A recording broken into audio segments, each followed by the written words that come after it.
بسم اللہ الرحمن الرحیم۔ پارہ نمبر 25، حصہ اول۔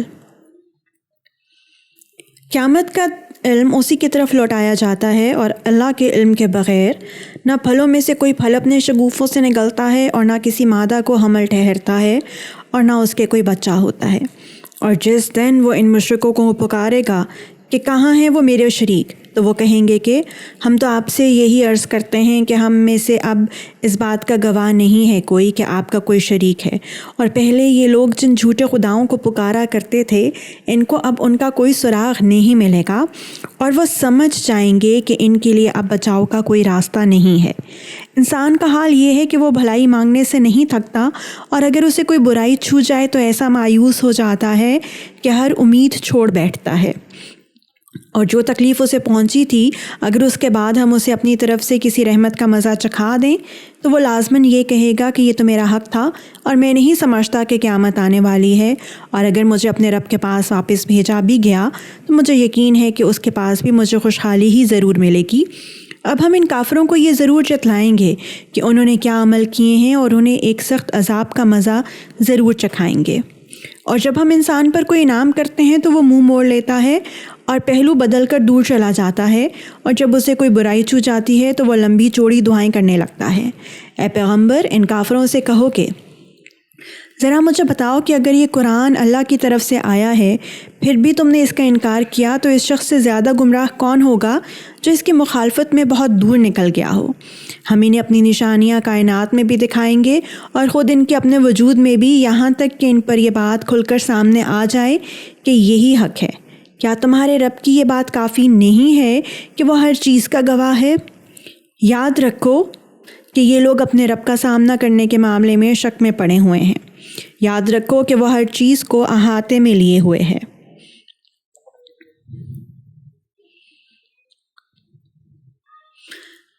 سورہ شعراء۔ یہ سورت مکی ہے اور اس میں 53 آیتیں اور 5 رکوع ہیں۔ شروع اللہ کے نام سے جو سب پر مہربان ہے، بہت مہربان ہے۔ حامیم، عین سین کاف۔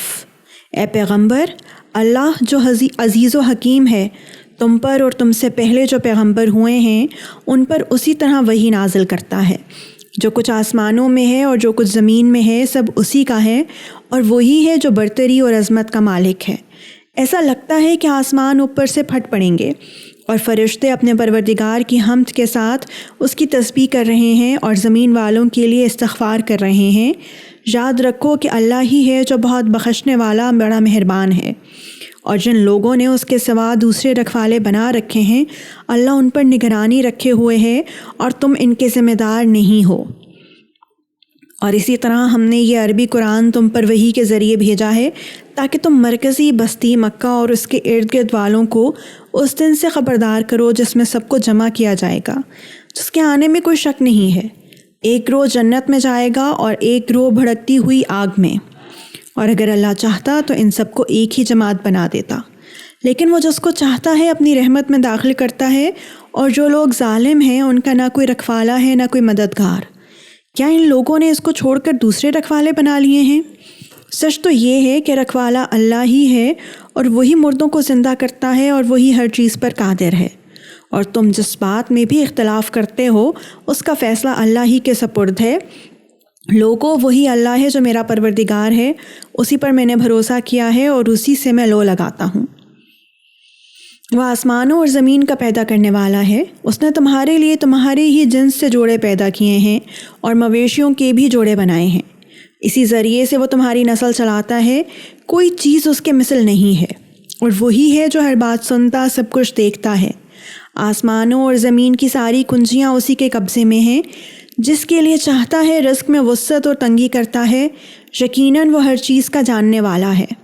اس نے تمہارے لیے دین کا وہی طریقہ طے کیا ہے جس کا حکم اس نے نوح کو دیا تھا، اور جو اے پیغمبر ہم نے تمہارے پاس وحی کے ذریعے بھیجا ہے، اور جس کا حکم ہم نے ابراہیم، موسیٰ اور عیسیٰ کو دیا تھا کہ تم دین کو قائم کرو اور اس میں تفرقہ نہ ڈالنا۔ پھر بھی مشرکین کو وہ بات بہت گراں گزرتی ہے جس کی طرف تم انہیں دعوت دے رہے ہو۔ اللہ جس کو چاہتا ہے چن کر اپنی طرف کھینچ لیتا ہے، اور جو کوئی اسے لو لگاتا ہے اسے اپنے پاس پہنچا دیتا ہے۔ اور لوگوں نے آپس کی عداوتوں کی وجہ سے دین میں جو تفرقہ ڈالا ہے وہ اس کے بعد ہی ڈالا ہے جب ان کے پاس یقینی علم آ چکا تھا۔ اور اگر تمہارے پروردگار کی طرف سے ایک معین مدت تک کے لیے ایک بات پہلے سے طے نہ ہوتی تو ان کا فیصلہ ہو چکا ہوتا، اور ان لوگوں کے بعد جن کو کتاب کا وارث بنایا گیا ہے وہ اس کے بارے میں ایسے شک میں پڑے ہوئے ہیں جس نے انہیں خلجان میں ڈال رکھا ہے۔ لہٰذا اے پیغمبر، تم اسی بات کی طرف لوگوں کو دعوت دیتے رہو، اور جس طرح تمہیں حکم دیا گیا ہے اسی دین پر جمے رہو، اور ان لوگوں کی خواہشات کے پیچھے نہ چلو، اور کہہ دو کہ میں تو اس کتاب پر ایمان لایا ہوں جو اللہ نے نازل کی ہے، اور مجھے حکم دیا گیا ہے کہ میں تمہارے درمیان انصاف کروں۔ اللہ ہمارا بھی رب ہے اور تمہارا بھی رب، ہمارے اعمال ہمارے لیے ہیں اور تمہارے اعمال تمہارے لیے، ہمارے اور تمہارے درمیان اب کوئی بحث نہیں۔ اللہ ہم سب کو جمع کرے گا اور اسی کے پاس آخر سب کو لوٹنا ہے۔ اور جو لوگ اللہ کے بارے میں بحثیں نکالتے ہیں جبکہ لوگ اس کی بات مان چکے ہیں، ان کی بحث ان کے پروردگار کے نزدیک باطل ہے، اور ان پر اللہ کا غضب ہے اور ان کے لیے سخت عذاب۔ اللہ وہ ہے جس نے حق پر مشتمل یہ کتاب اور انصاف کی ترازو اتاری ہے، اور تمہیں کیا پتہ شاید کہ قیامت کی گھڑی قریب ہی ہو۔ جو لوگ اس پر ایمان نہیں رکھتے وہ اس کے آنے کی جلدی مچاتے ہیں، اور جو لوگ ایمان لائے ہیں وہ اس سے سہمے رہتے ہیں اور جانتے ہیں کہ وہ برحق ہے۔ ارے جو لوگ قیامت کے بارے میں بحثیں کر رہے ہیں وہ گمراہی میں بہت دور چلے گئے ہیں۔ اللہ اپنے بندوں پر بہت مہربان ہے، وہ جس کو چاہتا ہے رزق دیتا ہے، اور وہی ہے جو قوت کا بھی مالک ہے، اقتدار کا بھی مالک۔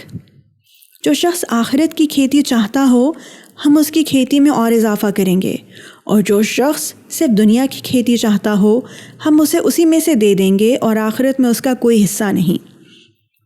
کیا ان کافروں کے کچھ ایسے شریک ہیں جنہوں نے ان کے لیے ایسا دین طے کر دیا ہے جس کی اللہ نے اجازت نہیں دی ہے؟ اور اگر اللہ کی طرف سے فیصلہ کن بات طے شدہ نہ ہوتی تو ان کا معاملہ چکا دیا گیا ہوتا۔ اور یقین رکھو کہ ان ظالموں کے لیے بڑا دردناک عذاب ہے۔ اس وقت تم ان ظالموں کو دیکھو گے کہ انہوں نے جو کمائی کی ہے اس کے وبال سے سہمے ہوئے ہوں گے، اور وہ ان پر پڑ کر رہے گا۔ جو لوگ ایمان لائے ہیں اور انہوں نے نیک عمل کیے ہیں وہ جنتوں کی کیاریوں میں ہوں گے، انہیں اپنے پروردگار کے پاس وہ سب کچھ ملے گا جو وہ چاہیں گے۔ یہی بڑا فضل ہے، یہی وہ چیز ہے جس کی خوشخبری اللہ اپنے ان بندوں کو دیتا ہے جو ایمان لائے ہیں اور جنہوں نے نیک عمل کیے ہیں۔ اے پیغمبر، کافروں سے کہہ دو کہ میں تم سے اس تبلیغ پر کوئی اجرت نہیں مانگتا سوائے رشتہ داری کی محبت کے، اور جو شخص کوئی بھلائی کرے گا ہم اس کی خاطر اس بھلائی میں مزید خوبی کا اضافہ کر دیں گے۔ یقین جانو اللہ بہت بخشنے والا بڑا قدردان ہے۔ بھلا کیا یہ لوگ یوں کہتے ہیں کہ اس شخص نے یہ کلام خود گھڑ کر جھوٹ موٹ اللہ کے ذمہ لگا دیا ہے؟ حالانکہ اگر اللہ چاہے تو تمہارے دل پر مہر لگا دے، اور اللہ تو باطل کو مٹاتا ہے اور حق کو اپنے کلمات کے ذریعے ثابت کرتا ہے۔ یقیناً وہ سینوں میں چھپی ہوئی باتوں تک کو جانتا ہے، اور وہی ہے جو اپنے بندوں کی توبہ قبول کرتا ہے اور گناہوں کو معاف کرتا ہے، اور جو کچھ تم کرتے ہو اس کا پورا علم رکھتا ہے۔ اور جو لوگ ایمان لائے ہیں اور جنہوں نے نیک عمل کیے ہیں وہ ان کی دعا سنتا ہے اور انہیں اپنے فضل سے اور زیادہ دیتا ہے، اور کافروں کے لیے سخت عذاب ہے۔ اور اگر اللہ اپنے تمام بندوں کے لیے رزق کو کھلے طور پر پھیلا دیتا تو وہ زمین میں سرکشی کرنے لگتے، مگر وہ ایک خاص اندازے سے جتنا چاہتا ہے رزق اتارتا ہے۔ یقیناً وہ اپنے بندوں سے پوری طرح باخبر ان پر نظر رکھنے والا ہے۔ اور وہی ہے جو لوگوں کے نا امید ہونے کے بعد بارش برساتا اور اپنی رحمت پھیلا دیتا ہے، اور وہی ہے جو سب کا قابل تعریف رکھوالا ہے۔ اور اس کی نشانیوں میں سے ہے آسمانوں اور زمین کی پیدائش، اور وہ جاندار جو اس نے ان دونوں میں پھیلا رکھے ہیں، اور وہ جب چاہے ان کو جمع کرنے کی پوری قدرت رکھتا ہے۔ اور تمہیں جو کوئی مصیبت پہنچتی ہے وہ تمہارے اپنے ہاتھوں کیے ہوئے کاموں کی وجہ سے پہنچتی ہے، اور بہت سے کاموں سے تو وہ درگزر ہی کرتا ہے۔ اور تمہاری مجال نہیں ہے کہ زمین میں اللہ کو عاجز کر سکو، اور اللہ کے سوا تمہارا نہ کوئی رکھوالا ہے نہ مددگار۔ اور اس کی نشانیوں میں سے ہیں سمندر میں یہ پہاڑوں جیسے جہاز، اگر وہ چاہے تو ہوا کو ٹھہرا دے جس سے یہ سمندر کی پشت پر کھڑے کے کھڑے رہ جائیں۔ یقیناً اس میں ہر اس شخص کے لیے بڑی نشانیاں ہیں جو صبر کا بھی خوگر ہو اور شکر کا بھی۔ یا اگر اللہ چاہے تو ان جہازوں کو لوگوں کے بعض اعمال کی وجہ سے تباہ ہی کر دے اور بہت سوں سے درگزر کر جائے، اور جو لوگ ہماری آیتوں میں جھگڑے ڈالتے ہیں انہیں پتہ چل جائے کہ ان کے لیے کوئی بچاؤ کی جگہ نہیں ہے۔